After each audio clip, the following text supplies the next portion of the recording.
Conságrate a Dios cada mañana. Haz de esto tu primer trabajo. Por la mañana, oh Señor, elevo a ti mi voz, a tu buen nombre doy loor, con gratitud mi Dios. Buenos días, Señor Jesús. Estamos iniciando el cuarto día de la semana, justo el día en que Dios creó el sol, la luna y las estrellas durante la semana de la creación. Y este pensamiento me recuerda el Salmo 8 que escribió David. Dijo: cuando veo tus cielos, obra de tus dedos, la luna y las estrellas que tú formaste, digo, ¿qué es el hombre para que tengas de él memoria? ¡Qué maravilloso pensamiento! El gran Dios del universo, de los innumerables astros, se interesa en nosotros, seres humanos, pecadores, y se alegra mucho cuando nos entregamos a Él. Por eso no puedo dejar de agradecerle cada momento por su amor tan inmenso y hacia nosotros. Bienvenidos a su programa Buenos días, Señor Jesús.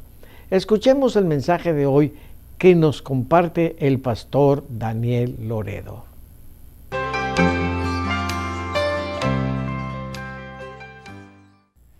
No cabe duda que los primeros pensamientos que tenemos después de despertar le dan rumbo a lo que vamos a hacer durante el día.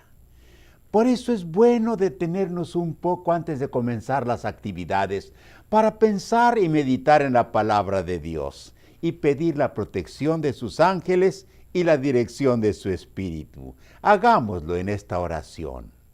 Muchas gracias, Señor, por el nuevo día. Danos sabiduría para hacer las cosas bien. Ayúdanos, Señor, a darle importancia a lo que es importante y a dejar a un lado aquello que no tiene valor ni importancia. Y al final del día estemos contentos de haber aprovechado bien el tiempo. Para gloria de tu santo nombre lo pedimos. Amén. Vamos al libro de los Números 12:6. Y él les dijo: oíd ahora mis palabras. Cuando haya entre vosotros profeta de Jehová, le apareceré en visión, en sueños hablaré con él.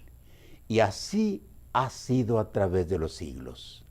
Pues Dios ha elegido mensajeros con quienes se comunica por medio de sueños y visiones. Y a veces los ángeles que son enviados por Dios para hablar con estos santos hombres encargados de comunicar los planes de Dios a la gente.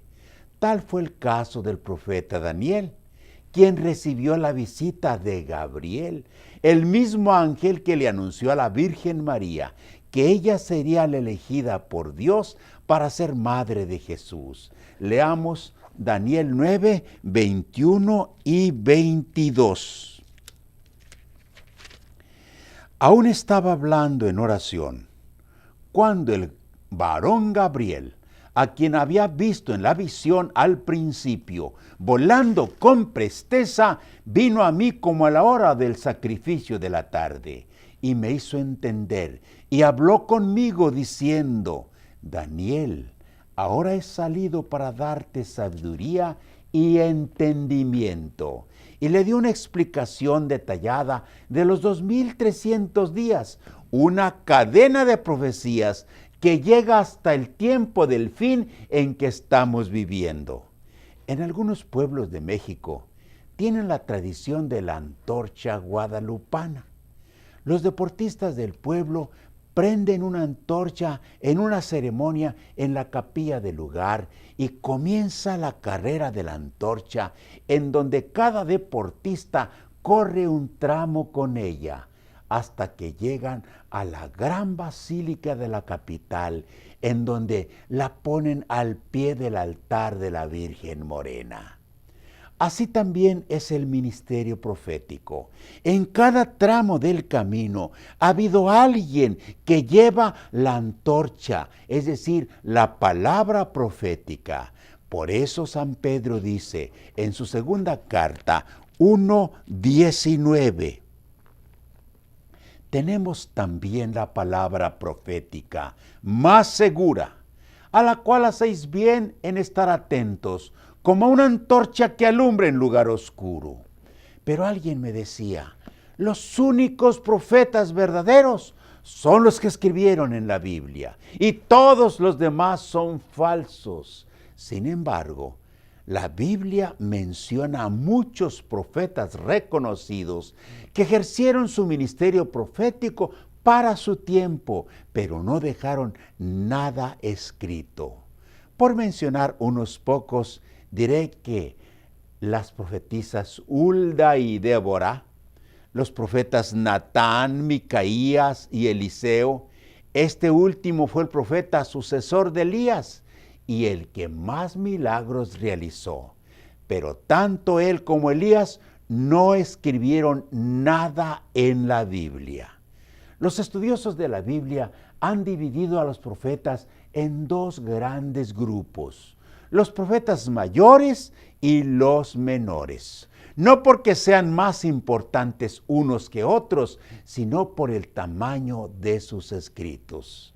Los profetas mayores son Isaías, Jeremías, Ezequiel y Daniel. Y los profetas menores son Oseas, Joel, Amós, Abdías, Jonás, Miqueas, Nahum, Habacuc, Sofonías, Ageo, Zacarías y Malaquías.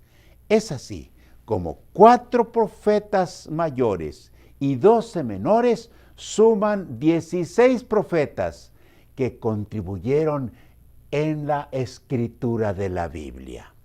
Los judíos, quienes fueron el pueblo de Dios en el Antiguo Testamento, dividían la Biblia en 3 partes. La ley de Moisés era el Pentateuco, los 5 primeros libros de la Biblia escritos por Moisés. Los profetas eran los 16 profetas, cuyos libros llevan sus nombres, más los libros históricos y los salmos. Eran los libros poéticos escritos por varios hombres inspirados por Dios. Pero entre esos poemas también encontramos referencias proféticas. Por ejemplo, el rey David es reconocido como profeta porque en algunos de sus salmos hace referencia a la pasión y muerte de Cristo. Y tal vez no lo sabías, pero las palabras que dijo Jesús antes de morir en la cruz son parte del Salmo 22:1. Dios mío, ¿por qué me has desamparado? Alguien me decía, después de Juan ya no hay profetas, porque Juan es el último. Y me citó San Mateo 11:13, que dice, porque todos los profetas y la ley profetizaron hasta Juan. Se refiere a Juan el Bautista, considerados por muchos como el último profeta del Antiguo Testamento. Y después de Juan comienza el Nuevo Testamento. Podemos decir que Juan es el punto de unión entre 2 épocas en la peregrinación del pueblo de Dios por este mundo. Pero si creemos que esta declaración de Jesús significa que después de Juan el Bautista ya no habría profetas, tendremos que desconocer a San Juan, llamado por algunos el teólogo, quien escribió 3 epístolas y el Apocalipsis, el libro más profético de la Biblia, y al mismo Jesús, quien profetizó después de la muerte de Juan el Bautista. Además, entre los dones que el Espíritu Santo daría a la iglesia están el don de profecía. Y en 1 Corintios 12:28 dice: y a unos puso Dios en la iglesia, primeramente apóstoles, luego profetas, los terceros maestros, luego los que hacen milagros, después los que sanan, los que ayudan, los que administran, los que tienen don de lenguas. Por estas claras referencias bíblicas en cuanto al don profético, llego a la conclusión que el don de profecía permanecerá hasta cuando venga nuestro Señor Jesucristo y termine la peregrinación del pueblo de Dios.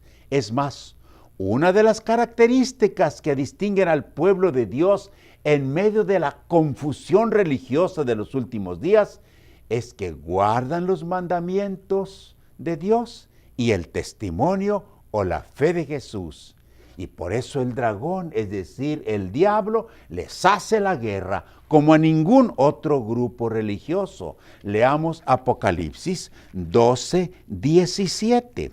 Entonces el dragón, es decir, el diablo, se llenó de ira contra la mujer, se refiere a la iglesia verdadera, y se fue a hacer guerra contra el resto de la descendencia de ella, los que guardan los mandamientos de Dios y el testimonio de Jesucristo. Y según Apocalipsis 19:10, el testimonio de Jesús es el espíritu de profecía. Yo me postré a sus pies para adorarle, al ángel que le mostró las visiones. Y él me dijo: mira, no lo hagas. Yo soy consiervo tuyo y de tus hermanos que retienen el testimonio de Jesús. Adora a Dios, porque el testimonio de Jesús es el espíritu de profecía. Por eso, mi amigo, hay que seguir leyendo el testimonio de todos los profetas acumulado a través de los siglos en las páginas de la Biblia y mantenernos abiertos a nuevas revelaciones que Dios puede darnos a través del don de profecía que durará hasta el juicio final. Oremos. Gracias, Señor, por la antorcha profética que ha guiado a tu pueblo a través de los siglos. Y gracias, Señor, porque en estos últimos días tu palabra sigue iluminando el camino. Y, Señor, el espíritu de profecía sigue señalando el tiempo en que vivimos y sabemos que estamos muy cerca del fin. Muchas gracias por esto. Amén.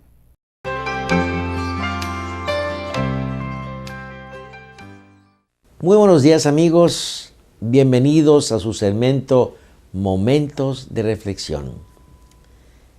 Cierto día un hombre caminaba por la ladera de una montaña. Sintiéndose cansado, se sentó a descansar y muy pronto se quedó dormido y tuvo un interesante sueño. Soñó 3 arbolitos que crecían en la cima de la montaña y escuchó que estos arbolitos se ponían a platicar. El primer arbolito, mirando hacia las estrellas, dijo: yo quiero ser un baúl para poder guardar las joyas más hermosas y los tesoros más preciados del mundo. Así, yo seré un elegante y fuerte baúl. El segundo arbolito lo escuchó y dijo: oh, no, yo no quiero ser un baúl. No quiero estar siempre encerrado en una casa. Yo quiero ser un gran transatlántico que cruce los océanos. Quiero llevar gente importante por todo el mundo. Quiero conocer todo lo que existe al otro lado del mar. El tercer arbolito los miró y dijo: oh no, yo no quiero ser nada de eso. Yo no quiero que me corten. Quiero permanecer en la montaña, mirar hacia el cielo. Quiero señalar hacia Dios. Quiero llevar a los hombres hacia Dios. Yo no quiero irme de esta cima de la montaña. Nunca, nunca. Quiero crecer alto, que cuando la gente del pueblo se pare a mirarme, ellos tienen que levantar su cabeza y por consiguiente su mirada y ver al cielo y que piensen en Dios. Yo seré el árbol más alto del mundo. Los años pasaron. Llovió, brilló el sol, hubo días, hubo noches, y los pequeños árboles crecieron, y crecieron grandes. Un día, 3 leñadores subieron a la cumbre de la montaña. El primer leñador miró al primer árbol y dijo: ¿qué árbol tan hermoso es este? Y con la arremetida de su hacha, el primer árbol cayó. Y entonces el árbol dijo: ahora me deberán de convertir en un baúl hermoso para poder contener tesoros maravillosos.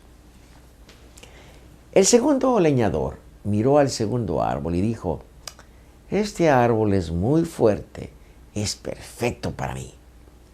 Con la arremetida de su hacha brillante, al segundo árbol derribó.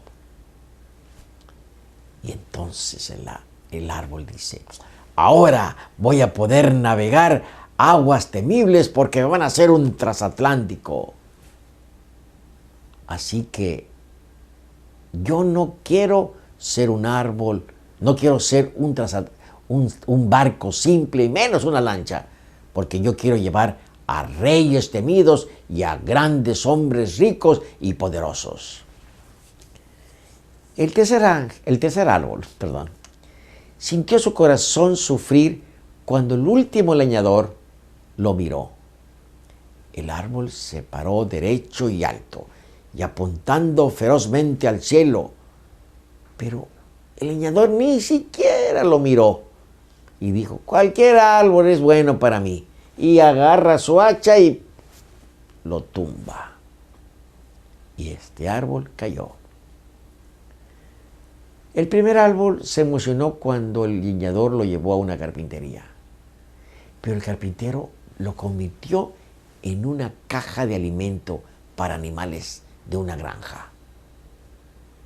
Aquel árbol hermoso no fue cubierto con oro, ni llenado de tesoros, sino que fue cubierto con polvo de una cortadora y con hierbas y comida y alimento para los animales de una granja, donde llegaban los animales hambrientos a tomar sus alimentos. El segundo árbol sonrió cuando el leñador lo llevó cerca de un embarcadero. Se me va a hacer a mí. Pero ningún barco imponente fue construido ese día. En lugar de que este árbol fuera hecho un gran barco, que fue cortado y fue convertido en un simple botecito, en un bote de pesca, muy chiquito para poderlo llevar al océano, ni siquiera a un río. Lo llevaron a un pequeño lago. El tercer árbol estaba confundido cuando el leñador lo cortó para hacer simplemente tablas y los abandonó en un almacén. Ahí los dejó. ¿Qué estará pasando?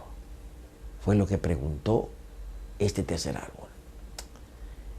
Yo todo lo que quería, decía, era quedarme en la cumbre, en la montaña, para que todos aquellos que vinieran a verme elevaran su vista al cielo y contemplaran a Dios.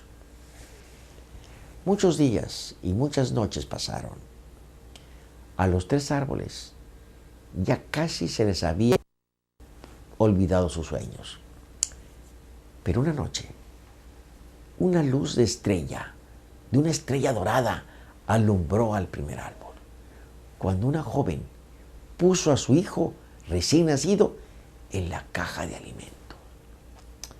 Yo quisiera haberle podido hacer una cuna al bebé, dijo el esposo a su mujer. La madre cariñosa le apretó su mano y dijo, mira, no te preocupes, alzando su vista a la estrella que alumbraba a la madera suavemente y alumbraba al cajón. Dijo, no te preocupes, este pesebre es hermoso. Y entonces el árbol supo que contenía al tesoro más grande de todo el universo, al pequeño Jesús. Una tarde, un viajero cansado y sus amigos se subieron al viejo bote de pesca. Ese bote que habían sido construido aquel árbol que quería ser un transatlántico. Pero ese viajero que se subió a esa ocasión a ese bote se quedó dormido.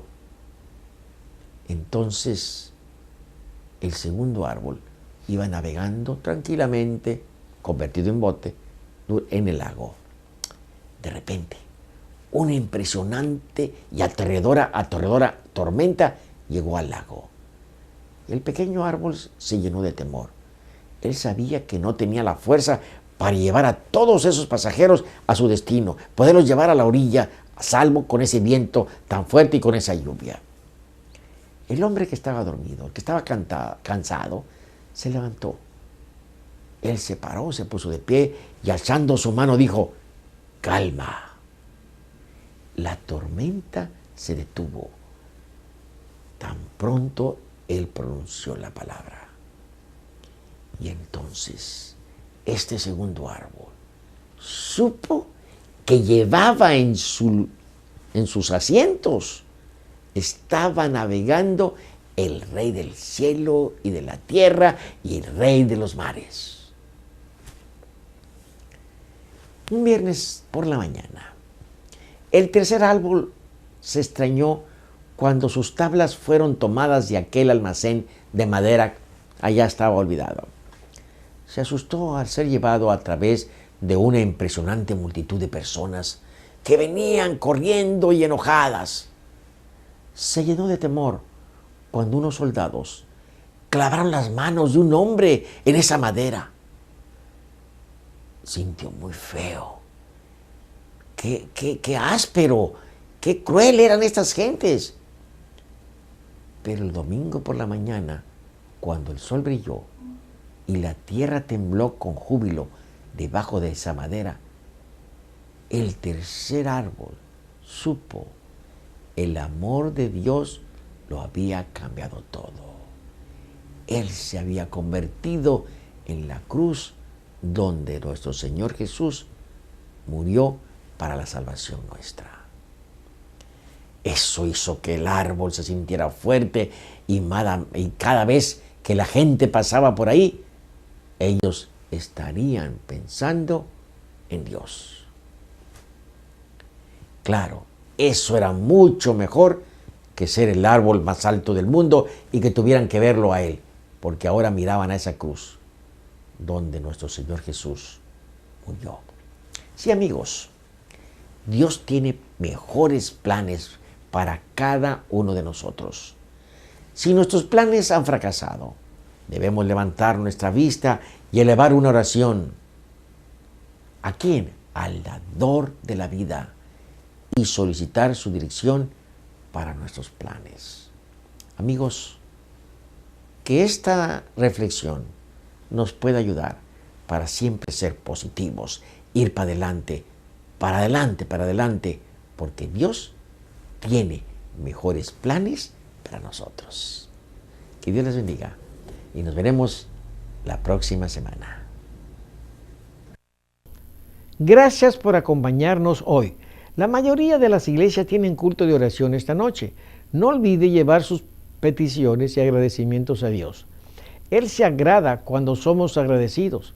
Si usted no tiene a dónde asistir y le gustaría reunirse con nosotros, llame a nuestro teléfono que aparece en pantalla y le diremos dónde nos estamos reuniendo. También en pantalla puede ver los capítulos de la Biblia para hoy Le felicito por continuar con la lectura sistemática de la palabra de Dios. Nos despedimos esperándoles mañana y que Dios les bendiga.